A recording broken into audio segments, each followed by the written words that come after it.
Hello student, তোমরা সবাই কেমন আছো? আশা করি ভালো আছো, সুস্থ আছো। আমি খুব ভালো আছি, সুস্থ আছি। দেখো, তোমাদের জন্য আজকে একটা গ্রামার নিয়ে এসেছি, যে গ্রামারটি আমাদের বাংলা ট্রান্সলেশনের জন্য খুবই প্রয়োজন হয়। রিডিং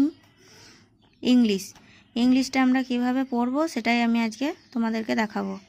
এখানে আছে, দেখো, আমার আছে মানে আই হ্যাভ, হ্যাভ মানে আছে, আই মানে আমিও হয় আমারও হয়।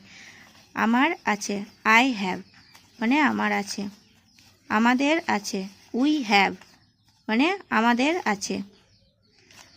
তোমার আছে, ইউ হ্যাভ মানে তোমাদের আছে, তোমার আছে। তোমাদের আছে, ইউ হ্যাভ মানে তোমাদের আছে। তার আছে, হি হ্যাজ মানে তার আছে। দে হ্যাভ তাদের আছে।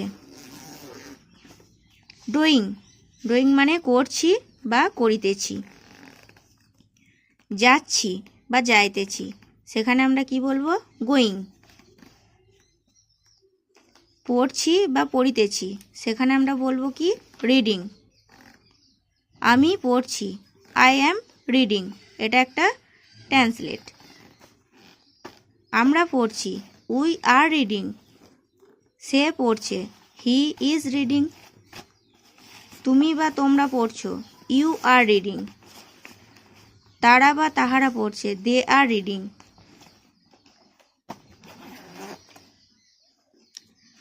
আমি কি পড়ছি? I am reading. এখানে একটা প্রশ্ন করেছে, বলছে আমি কি পড়ছি, এখানে জিজ্ঞাসা চিহ্ন আছে, সেই জন্য এখানে বলছে আই অ্যাম রিডিং। সে কি পড়ছে? সে বলতে গেলে ইজ, হি, সি এগুলি বোঝায়। তাহলে ইজ হি বা সি রিডিং বা ইজ হি রিডিং, যে কোনো একটা বলতে পারো। এখানেই আজকে ছিল এই ভিডিওটি তোমাদের জন্য। তোমরা দেখো এবং পড়ো। ততক্ষণ তোমরা সুস্থ থাকো, ভালো থাকো। আজকে এই পর্যন্তই।